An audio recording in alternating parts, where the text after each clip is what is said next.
Hey, this is Joel with American Giants. Thought we'd do a little different style video today, but I wanted to talk a little bit about how we find giants and kind of take you along as I go day by day in discovering history on a particular giant, how I learn about it, how I first find out about it, and kind of the path that leads to more knowledge and discovery. And you could apply this to so many different giants that I've already found and have had help to find. It's rarely just me. There's a team that work together and we help each other. But you take the Phillips 66 Cowboy from Gray, Georgia. He's a great example.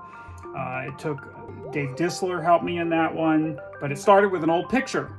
And it often does. That's normally where it starts, as an old picture, and then you follow the breadcrumbs, and sometimes it's just really hard. Another great example is the Albany beverage giant. That all started with one picture from 1981, and then you follow the crumbs, basically. Sometimes you're successful, sometimes you're not, but I wanted to take you along on one of these experiences so you kind of get to see what it's like as we search and discover. Okay, so it's the 27th of November, and my friend Tristan in Belgium, good friend of mine, we've been friends for years and years and years, do a lot of collaborating together, and he just discovered a picture online that we've never seen before. Okay, so you can see it right here. I'll put it full screen so you can see it better, but this is a Uniroyal girl, Uniroyal Gal. I don't recognize her. It's possible that this is a picture of a gal we know about, but an earlier shot, but I've never seen this gal before, and I've certainly never seen this location. So great news right there at the bottom is freedmanarchives.com. So this is probably where Tristan found it, and we can obviously ask the photographer about this picture. So that's the first thing we're going to do here. Notice that she's got the red shirt, dark blue skirt. There was two color variations. It was yellow and blue or red and blue, and this is the red and blue versions. I think these were a little more common. Looks like California desert to me. Black and white photo, rundown building, maybe clearly it says Shrimp BAS on it. So I don't know what that is. Shrimp bar, probably shrimp bar, shrimp basics. We can try to figure out what that says. I see railroad tracks behind her and some houses. I'm feeling like California on this one.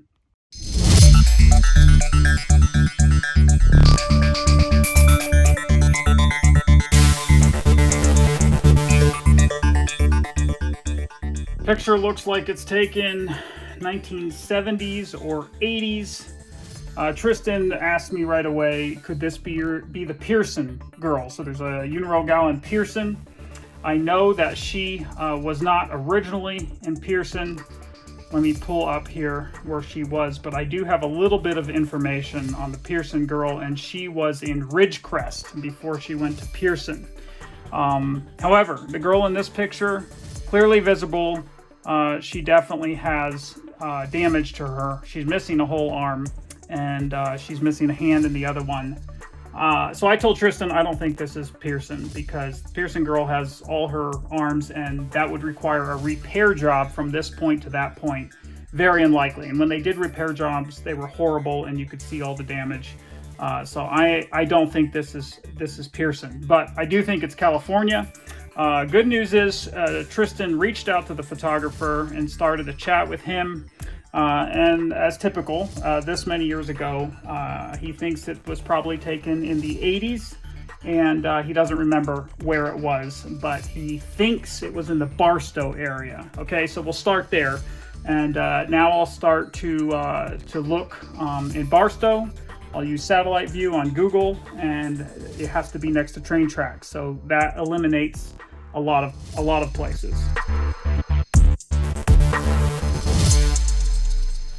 November 28th, still working on this. I am not having any luck in Barstow. Just nothing the railroad tracks in that area and what's beyond the railroad tracks just don't line up with anything in Barstow. Definitely was in, I think, Desert, California. I mean, the photographer remembers Barstow, so it's somewhere in that vicinity. But it could be 100 miles off, and we've seen this before. I mean, Gray, Georgia, was like 78 miles away. Charles Phoenix has a picture of a beautiful Uniroyal Gal, downtown Los Angeles, same color pattern. So it's very possible it's her. They move these gals around. Let's see, I've been working on the name. You can see in the picture, it looks like shrimp. I thought maybe it's shrimp boat, right? So I've found old advertisings in 1960s newspapers for the shrimp boat. I investigated Skipper's Shrimp Basket in Merced. Railroad tracks just don't quite line up. I did Street View and Satellite View in Merced. That's really far away from Barstow, so I've kind of ruled that out. But I've looked at the picture really carefully and finally determined that that's not a B-O, that's a B-A. So I'm starting to look at Shrimp Basket. I think that sign might say Shrimp Basket. So now you're doing all the newspaper searches for old newspaper ads from the 1960s, 1970s, 1980s for a restaurant called Shrimp Basket in the Barstow area. And I'm having zero luck. So it's frustrating. We'll keep going. Okay, still at this. It's December 1st. Still working this. Of course, you're asking, why are you spending all this time trying to figure out this old picture? We've never seen this before. It's a new girl that we don't know about, so big deal for me. And of course, the ultimate thing is, where is she? Can we find her? Does this picture lead to an actual giant? And that's the goal of all of this. And as we saw in Albany, it works. Not always, but it works. You find an old picture, you will get to the giant eventually. In some cases. Okay, so let's see. I have used AI to color this. Sometimes I just like a different perspective. I like to see things in color. So that's pretty cool what it did there. There's a guy in this picture in the tux, if you haven't noticed. So that's interesting. The photographer, whoever took this, they were doing something that day. Him and maybe a buddy were out, and this guy's in a tuxedo. So he told Tristan that the lady used to hold a plate of chicken.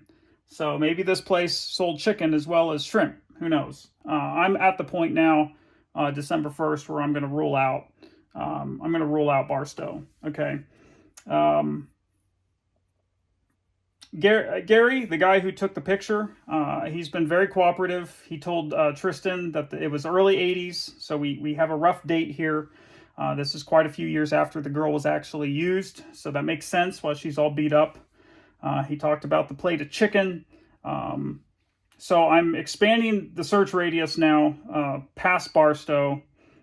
Tristan has posted in some Facebook Barstow groups. No response. Nobody remembers anything like that. Facebook groups are great, but it always amazes me how wrong people can be with their memories. And you can swear, that this giant was there in such and such a year and held this and was on the roof of such and such a building, and you can be dead wrong. It's incredible how 30-year-old memories just warp and twist things, and all kinds of things change. And sometimes hearsay or memories is all we have to go on. So it's very tempting to take it as gospel truth, and oftentimes it's nowhere near reality. So that's why you just keep digging and digging.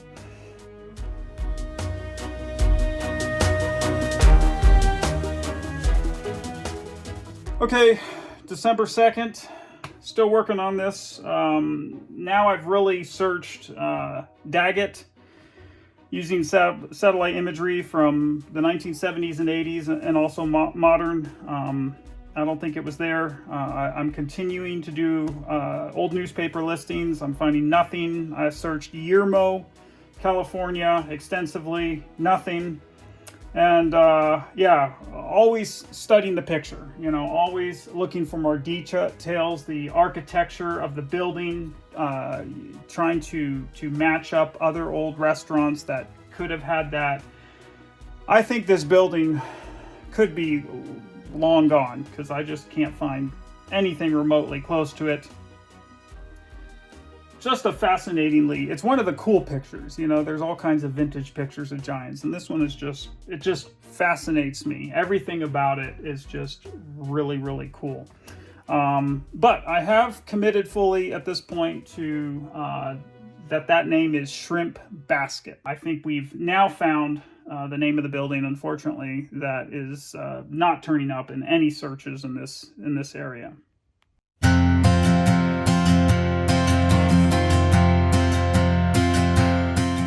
All right, December 4, big day. I started talking directly with Gary today, so now we are in direct contact. He thinks it's really cool what I'm doing. He's a little surprised by my enthusiasm and drive to like pinpoint this exact location of this picture. But he's, you know, he took the picture all those years ago, so he's into it. All right.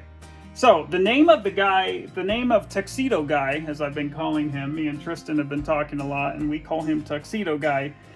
His name is Doug. He was Gary's companion on this trip that day, and they were doing a photo shoot, as we surmised. And so Doug is dressed up as a tuxedo. I think he's holding like a bottle of wine here. And Gary reached out to Doug and hoping that Doug would remember some events about that day long, long ago. And Doug said that the girl was between Little Rock and Victorville, along the Pearl Blossom Highway. He said there was a part of the road where the highway goes up over the railroad tracks as the railroad tracks cross beneath them, and the tracks run parallel to the highway a little bit in that area. And he said the girl was just before or after that. So that is fantastic information. So the next thing I did is I went to Vintage Aerial Photography, and I found that overpass. It's still there. And I started looking at all the old buildings right before and after, and actually out 2 or 3 miles. And there's nothing back then, and there's nothing now that ever looked like that. And again, we're just dealing with this thing that happens in our brain over time where I have no doubt Doug was at that overpass at some point, but it wasn't when he saw this girl. There's no proof of it in the Vintage Aerial Photography. There was no building that lines up perfectly. And notice all those buildings behind the railroad tracks, that all has to match up. There has to be some kind of village or we're in a small town here. We're in some kind of small town. So that all has to line up, and it's just not lining up. The closer I get farther west, then you start getting more into towns and buildings.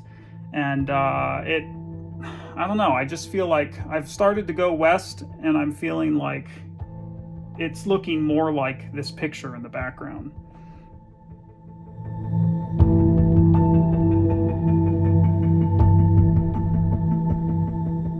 I've gone west all the way into Palmdale, and Palmdale has a railroad track like this that runs all the way through it. And there's a lot of buildings that resemble this kind of stuff in Palmdale. So, like, I'm starting to think this might have been near Palmdale. So I need to figure out where these guys were going, what direction they were going, where they left in the morning, and where they ended up that night. And see if it was anywhere near Palmdale, because I haven't found anything like this in Palmdale, but the mountains behind and the area kind of remind me of Palmdale. And I'm also going to find out from Gary if he took any other pictures that day. They were on a photo shoot. He's dressed in a tuxedo. What are the odds there's more prints of this that exist? I think they're high.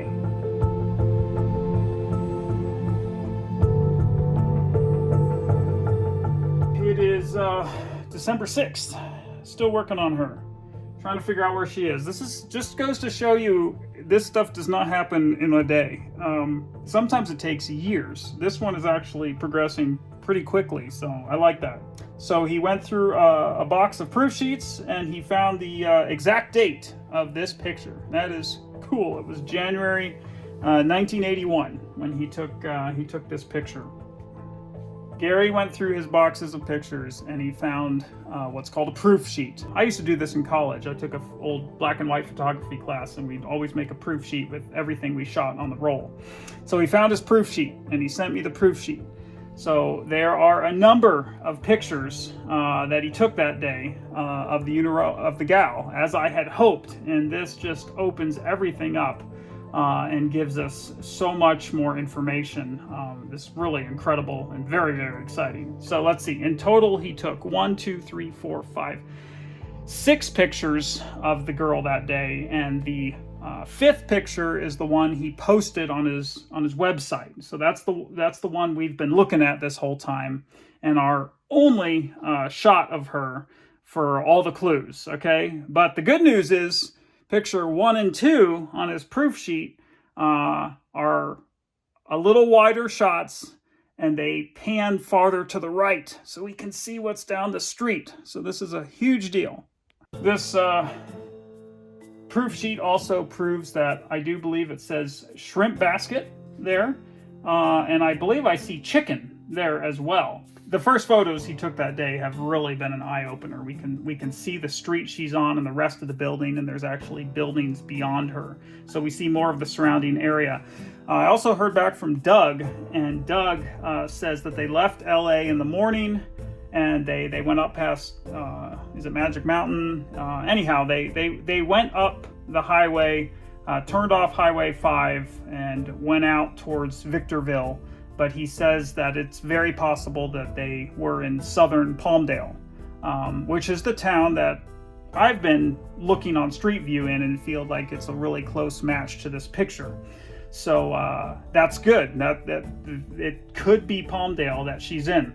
Here's the big problem I'm having right now with a proof sheet is it's too small. I cannot read. There's signs on these buildings and lettering that I can't see, but because the proof sheet, the resolution is so small, I can't see it. So the next step is to get back on the email with Gary and see if he can scan the first 2 negatives he took that day, higher res, and then hopefully I can start reading some stuff in the background.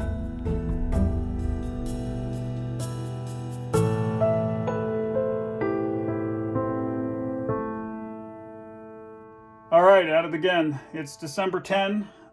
We have full resolution scans.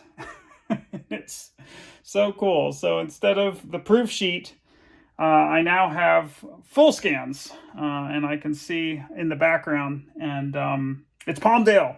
It's Palmdale. Palmdale Auto Parts is right next door. So bingo. I was right. We were in the right town. It is in Palmdale. I can't find that location anymore. So the girl, the restaurant, long gone.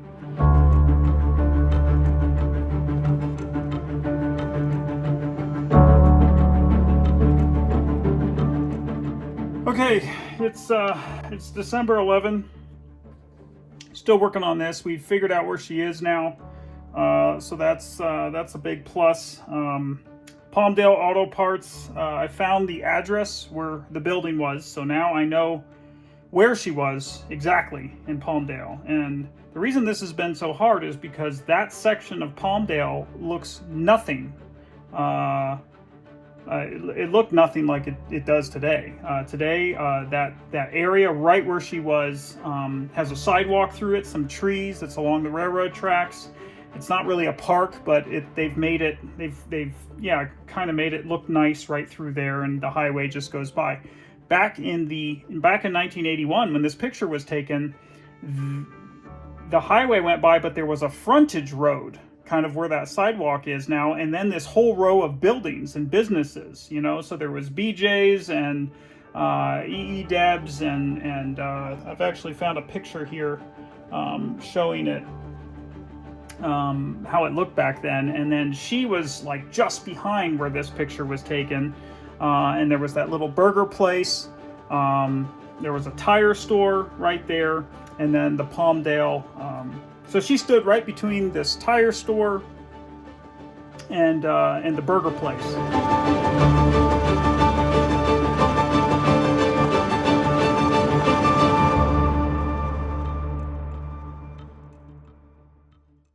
Okay, so major breakthrough. I have gotten in touch with the guy who made a comment and talked to him on the phone. His name is Grover Cox, and Grover Cox owned the tire store, which was right next to her. And come to find out, she had nothing to do with the shrimp basket. She didn't belong to the shrimp basket. She belonged to the tire store, and you can't see it in any of Gary's pictures because it's just to the left. Fascinating stuff. So Grover talked to me on the phone, and he knew exactly what I was looking for. He said he purchased the Uniroyal Gal in the 1970s, and he paid $500 for her. He said he acquired her from Apollo Tire in Canoga Park, California. He transported her to Palmdale in his pickup truck. So he brought her up the 14 freeway, and he set her up at his shop in Palmdale on that frontage road, right where she was in that picture. He strapped her to the telephone pole, and she was kind of his mascot for his tire business. So I asked him, I said, so what was the restaurant's name right next to you where she stood? Like, I'm curious, right? We've seen it serves burgers and chicken and shrimp. Like, what was the name of this thing? And he said it was called Double J's World Famous Chili Burgers. That's what he remembers it being. And it was located right next door to his shop. So he would go over there and eat occasionally. All right, so here's where the story gets really interesting. He said in 1986 or 1987, he took her down and he sent her to the Burgess Auto Body shop in Lancaster, California, just up the road. And that shop was owned by a guy named Paul Burgess. Now, she went to the shop to get restored and repainted for Grover because he wanted to put her back at his shop, right? While she was at Paul's place, somebody broke in one night into the yard and they cut off her head and stole it. So Grover's like, well, I don't need a headless gal anymore. So he basically lost interest. I don't know if there was a settlement, if Paul paid him some money. Grover didn't seem to remember any details about that, but Grover said, I never went and got her body. I just didn't care anymore. And so what Grover seems to remember is that she probably just got scrapped and dumped, over time. We don't have proof on that. Is there a chance that she's still out there somewhere? Maybe. I've done extensive searches all around his old place. It's now sold. I've called them. They know nothing about it. I mean, this happened years and years ago. Word on the street is that she was cut up and dumpstered. Grover said that later he sold the place and moved. He said that whole section of businesses right there was very prone to gang violence. In the late 80s and the early 90s, there was graffiti everywhere. He said it was really sad, but the whole place was just kind of getting really dangerous and falling apart. And so what happened is the city came in and ripped all that out and put in what you see today with the trees and the sidewalk. So it just looks completely different. And they're in their effort to help clean up the town. In closing here, I just want to thank those who helped me. There is always a team of people behind the scenes that help. I'm never alone. Often I spearhead it, but I'm never the only guy. So Tristan, thank you so much for showing me the picture and helping me with early in investigation.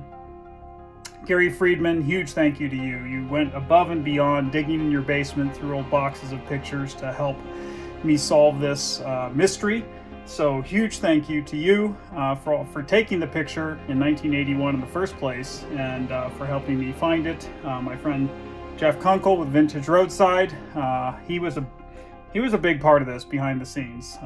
He was helping me dig with old records, and he was analyzing the pictures and helping me also come up with more clues as we uncovered this. And Grover, thank you so much for talking to me on the phone, Grover Cox, and for helping me piece together some big missing pieces of who actually owned her, where she came from, and what happened to her. So really cool story. It's always fun to put all these pieces together. It's not over. Somebody out there may have the final missing piece of this puzzle of what happened to her, or amazingly, where she could be today. But until next time, until the next giant, we'll see you later.